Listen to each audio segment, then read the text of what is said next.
बहुत ही प्यारा, बहुत ही विचित्र सवाल।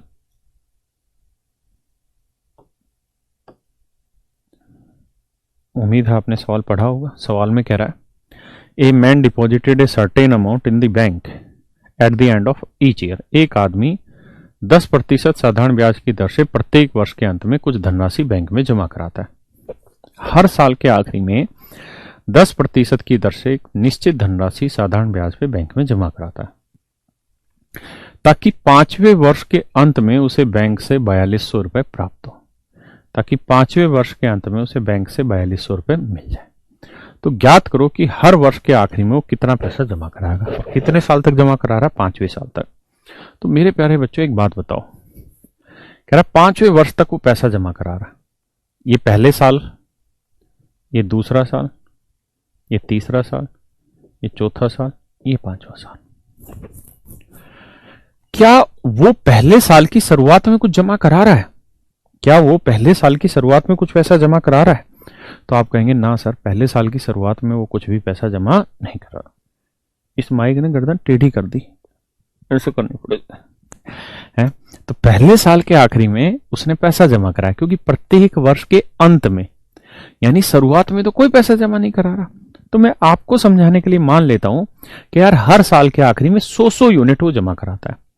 तो बेटा पहले साल की शुरुआत में तो जमा कराया नहीं, दूसरे साल के एंड में जमा कराया। तो अगर आपने पहले साल में जमा नहीं कराया और दूसरे साल के आखिरी में अगर आपने 100 यूनिट जमा कराया है मेरे बच्चों, तो इस पे ब्याज पहले साल थोड़ी मिलेगा। भाई आपको 1 जनवरी को जमा कराते तब तक तो 31 दिसंबर तक 1 साल हो जाता, आपको ब्याज मिलता। मान लो 1 जनवरी 2020 को जमा कराते तो 31 दिसंबर 2020 तक 1 साल हो जाता। लेकिन आप शाने, आप 31 दिसंबर 2020 को जमा कराने गए और आप चाह रहे हैं कि 1 जनवरी 2021 को आपको 1 साल का ब्याज मिल जाए। तो ऐसा कैसे संभव है? नहीं होगा ना संभव, क्योंकि आप साल के आखिरी में गए तो वो साल तो आपका गया, वो साल आपका मेरे बच्चों गया। तो इसी तरीके से इस सवाल को मेरे प्यारे बच्चों ध्यान से देखोगे तो अगर आपने पहले साल के आखिरी में जमा कराया तो पहले साल आपको कोई ब्याज नहीं मिलेगा। जो 100 यूनिट जमा कराया इस पे कितने साल का ब्याज मिलेगा? दूसरे, तीसरे, चौथे, यानी 3 साल का। 1, 2, 3 साल का ब्याज मिला, हाँ है ना? 1, 2, अच्छा ये 5 साल हो गए ना। पहला साल, अच्छा ये तो पहला साल, ये दूसरा साल, ये तीसरा साल, ये चौथा साल, ये 5वां साल, और 5वें साल के एंड में 5th ईयर एंड, ये 4th ईयर एंड हो गया, ये 3rd ईयर एंड हो गया, ये 2nd ईयर एंड हो गया, और मतलब ये एंड लिख लेना साथ में, ये 2nd ईयर का एंड हो गया, ये 1st ईयर का एंड हो गया,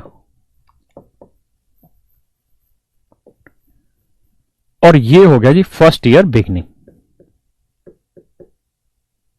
बिगिनिंग माने शुरुआत। तो पहले साल की शुरुआत में तो आपने कुछ जमा ही नहीं कराया। तो और 5वें साल के आखिरी में आप पैसा लेने पहुंच गए तो आपको कितने साल का ब्याज मिला? 1, 2, 3, 4 साल का ब्याज। रेट ऑफ इंटरेस्ट कितनी है जी? 10%। तो 100 रुपए पे या 100 यूनिट पे 1 साल का ब्याज 10% के हिसाब से 10, तो 4 साल का ब्याज हो गया जी 40 यूनिट। क्लियर है? यानी यहां जो पैसा जमा कराया, जब उसे आप 5वें साल के आखिरी में लेने जाएंगे तो 40 यूनिट इसके ऊपर आपको ब्याज मिलेगा। अब आप दूसरे साल के आखिरी में गए, आपने 100 यूनिट फिर से जमा करा दिया, क्योंकि सवाल ने कहा कि हर साल के आखिरी में आप 100 यूनिट जमा कराते हैं, हाँ है ना?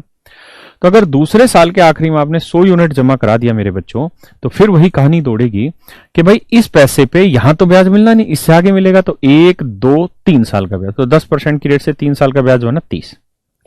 अब तीसरे साल के आखिरी में आए, फिर आपने 100 यूनिट जमा करा दिया, तो इस पे 1 और 2 ही साल का ब्याज मिलेगा, यानी 20 यूनिट ब्याज मिलेगा। फिर आप चौथे साल के एंड में आए, 100 रुपए जमा करा दिए, तो इस पे केवल 1 ही साल का ब्याज मिलेगा, 10। फिर आप कह रहे हैं जी 5वें साल के एंड में भी आए और आपने 100 यूनिट जमा कराया, तो इस पे ब्याज मिलेगा 0, क्योंकि 5वें साल के आखिरी में आपने जमा कराया और लेने भी आप कब चले गए? 5वें वर्ष के अंत में लेने चले गए। तो 5वें वर्ष के एंड में ही जमा कराया, मान लो 31 दिसंबर को सुबह जमा कराया, दोपहर को लेने चले गए, तो कौन ब्याज दे देगा आपको? देगा नहीं? देगा। तो यहां ब्याज मिला मेरे भाई 0। तो कुल मिला के बैंक से आपको ब्याज मिला 40, 30, 70 और 20, 90 और 10, 100। 40, 30, 70, 20, 90 और 10, 100 रुपए आपको ब्याज मिल गया, 100 यूनिट ब्याज मिल गया। और आपने बैंक में जमा कितना कराया? 100, 200, 300, 400, 500। 500 आपने जमा कराया क्योंकि हर साल के आखिरी में जा रहे थे जमा करने, तो 5 साल में 500 जमा कराया और 100 आपको ब्याज मिल गया। तो 500 और 100, 600 यूनिट आपके पास कुल मिला के बैंक से मिलेगा 5वें साल के आखिरी में। यानी 5वें साल के आखिरी में आपको 600 यूनिट ब्याज, सॉरी 600 यूनिट धन बैंक से मिलेगा क्योंकि 500 यूनिट आपने जमा कराया और मेरे बच्चों 100 यूनिट आपका ब्याज हो गया 5 साल का। हाँ है ना? मेरी बात समझते हो कि नहीं समझते? तो 600 यूनिट आपको बैंक से मिलेगा, जबकि सवाल में कह रहा है जी 4200 रुपए मिला है। तो 600 यूनिट 4200, तो भैया एक यूनिट की वैल्यू आ गई 700 रुपए। 700 नहीं बे, सिर्फ 7 रुपए। तो एक यूनिट की वैल्यू 7 रुपए। तो कह रहा है जी हर साल के आखिरी में कितना जमा कराता था? तो 100 यूनिट था। तो 100 यूनिट गुना 7, यानी हर साल के आखिरी में मेरे बच्चों वो 700 रुपए जमा कराता था। कितने रुपए जमा कराता था मेरे भाई? 700 रुपए जमा कराता था।